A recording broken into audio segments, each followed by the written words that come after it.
क्या आप भी कोई एक नई कार बाय करना चाहते हो या आप जानना चाहते हो कैसे एक कार बाय करते वक्त आप अपने खर्चे को कंट्रोल कर सकते हो?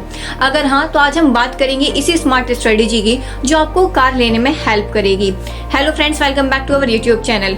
आज हम बात करेंगे एक ऐसी स्ट्रेटेजी की, एक ऐसे रूल की जो आपको कार लेने में काफी हेल्प करेगी विदाउट आपके बजट को डिस्टर्ब किए। कार खरीदना एक मेजर फाइनेंशियल डिसीजन होता है, लेकिन अगर आप वाइजली चूज करते हो तो आप डेब्ट के चक्कर में फंसने से बच जाओगे। तो चलिए समझते हैं इस मैजिक फॉर्मूला 24-10 रूल के बारे में जो आपको फाइनेंशियली सिक्योर रखेगा। तो चलिए सबसे पहले समझते हैं कि 24-10 रूल होता क्या है। ये रूल आपको कार परचेज करते वक्त 3 मेजर गाइडलाइंस देता है ताकि आप अपनी फाइनेंशियल हेल्थ को रिस्क में ना डालें। इसमें सबसे पहले 20% डाउन पेमेंट, मतलब आपको कार की टोटल कॉस्ट का एटलीस्ट 20% डाउन पेमेंट करना चाहिए। ये इंश्योर करता है कि आप अपनी कार की असली वैल्यू को अप्रिशिएट करते हो और एक स्ट्रॉन्ग ओनरशिप ले रहे हो। फिर आता है हमारा 4 years long term. Car loan को मैक्सिमम 4 इयर्स में रिपे करो। लॉन्ग टर्म लोन से आप ज्यादा इंटरेस्ट पे करते हो और कार की डिप्रिसिएशन के बाद भी EMI भरते रहते हो। Next is 10% of income for car expenses. आपकी monthly car expenses including EMI, insurance, maintenance आपकी मंथली इनकम के 10% से ज्यादा नहीं होने चाहिए। इससे आप अपने बजट को बैलेंस रखोगे। मान लीजिए आप एक कार खरीद रहे हो जो 10 लाख की है, तो आपको 2 लाख रुपए डाउन पेमेंट करना चाहिए। 20% ऑफ 10 लाख लोन को 4 इयर्स के अंदर ही रिपे करना चाहिए और मंथली कार एक्सपेंसेस को अपने मंथली इनकम का 10% के अंदर रखना चाहिए। समझते हैं कि 20% डाउन पेमेंट इम्पोर्टेंट क्यों है। जब आप 20% का डाउन पेमेंट करते हो तो आप अपनी कार का एक सिग्निफिकेंट पोर्शन को ऑनरशिप में ले लेते हो। इसका फायदा क्या है? सबसे पहला फायदा ये होता है कि आपका लोन अमाउंट कम हो जाता है और आपको फ्यूचर में कम इंटरेस्ट पे करना पड़ता है। स्टडीज कहती हैं कि जब आप ज्यादा डाउन पेमेंट करते हो तो आप काफी सारा इंटरेस्ट बचा लेते हो। अगर आप लोअर डाउन पेमेंट चूज करते हो तो आप ज्यादा टाइम के लिए लोन पे करते हो और ज्यादा पैसा वेस्ट करते हो। मान लीजिए रवि एक कार खरीद रहा है जिसमें उसने सिर्फ 10% डाउन पेमेंट दिया। उसका लोन अमाउंट ज्यादा हो गया और EMI भी हाई हो गई। दूसरी तरफ मोहित ने 20% डाउन पेमेंट दिया जिससे उसके लोन को मैनेजेबल बनाया और इंटरेस्ट को सिग्निफिकेंटली रिड्यूस किया। मोहित ने अपनी कार का ओनरशिप भी जल्दी से सिक्योर कर लिया। अब बात करते हैं लॉन्ग टेन्योर की। 4 साल लॉन्ग टेन्योर का मतलब ये है कि आप अपनी कार के लिए ज्यादा टाइम तक डेब्ट में नहीं फंसे रहेंगे।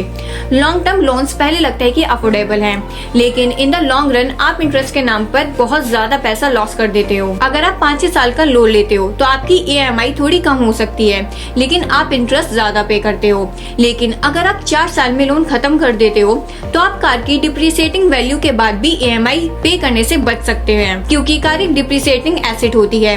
आपको उसके ऊपर ज्यादा पैसा नहीं लगाना चाहिए। Why only 10% of your income should go towards car expenses? Car ownership में सिर्फ EMI नहीं होता, बल्कि इंश्योरेंस, मेंटेनेंस और फ्यूल कॉस्ट भी इंक्लूड होता है। अगर आप अपने इनकम का ज्यादा पार्ट कार के एक्सपेंसेस में डाल देते हो तो आपकी बाकी फाइनेंशियल गोल्स जैसे सेविंग्स, इन्वेस्टमेंट्स इम्पैक्ट होने लगते हैं। इसलिए रूल कहता है कि आप अपनी मंथली इनकम का सिर्फ 10% ही कार एक्सपेंसेस में लगाएं। मान लीजिए आपकी मंथली इनकम 50,000 रुपए है, तो आपको अपने car expenses like EMI, fuel, maintenance और इंश्योरेंस को सिर्फ 5,000 तक लिमिटेड रखना चाहिए। अगर ये 10% से ज्यादा हो जाता है तो आप अपनी फाइनेंशियल प्लानिंग डिस्टर्ब कर रहे हो। फाइनेंशियल एक्सपर्ट्स कहते हैं कि अपने कार एक्सपेंसेस को 10% तक रखना एक आइडियल बैलेंस होता है जो आपको फाइनेंशियल फ्रीडम और स्टेबिलिटी दोनों देता है। ज्यादा कार एक्सपेंसेस आपकी लॉन्ग टर्म फाइनेंशियल हेल्थ को अफेक्ट कर सकते हैं। अब चलिए देखते हैं कि जब आप ये रूल को फॉलो नहीं करते तो क्या होता है। बिना प्रॉपर डाउन पेमेंट के आप अपने लोन का बर्डन ज्यादा कर लेते हो। बिना शॉर्ट टर्म लोन के आप ज्यादा इंटरेस्ट पे करते हो और अगर आप अपनी इनकम का 10% से ज्यादा कार एक्सपेंसेस में डालते हो तो बाकी फाइनेंशियल रिस्पॉन्सिबिलिटीज नेग्लेक्ट होने लगती हैं। इसको एक एग्जांपल से समझते हैं। रवि ने 24-10 रूल को इग्नोर किया और एक एक्सपेंसिव कार ले ली। उसने सिर्फ 5% डाउन पेमेंट किया, 6 साल लोन लिया और उसके मंथली एक्सपेंसेस उसके इनकम के 15% से ज्यादा हो गए।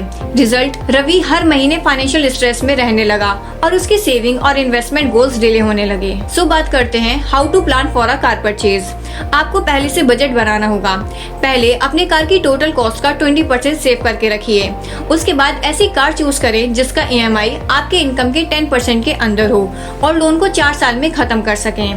प्लानिंग से आप अपने सपने के कार ले सकते हो बिना अपनी फाइनेंशियल हेल्थ को कॉम्प्रोमाइज किए। कार खरीदना एक बड़ा डिसीजन है, लेकिन अगर आप स्मार्टली प्लान करते हो तो आप फाइनेंशियली सिक्योर भी रह सकते हो। ये 24-10 रूल एक प्रूवन स्ट्रेटेजी है जो आपको अननेसेसरी डेब्ट और स्ट्रेस से बचाता है। है। तो अगली बार जब आप कार लेने का सोचें तो ये रूल याद रखें। डाउन पेमेंट करो, शॉर्ट लोन लो और अपने इनकम का 10% में एक्सपेंसेस लिमिट करो। स्मार्ट फाइनेंशियल डिसीजन आपको आगे काफी टाइम तक फाइनेंशियल हेल्दी रखेगा। कार एक जरूरत है, लेकिन फाइनेंशियल हेल्थ उससे भी बड़ी प्रायोरिटी। अगर वीडियो अच्छी लगी हो तो लाइक और शेयर जरूर कीजिएगा। चैनल पर न्यू है तो चैनल को सब्सक्राइब कर लीजिएगा। मिलते हैं नेक्स्ट वीडियो में, तब तक के लिए थैंक यू फॉर वॉचिंग।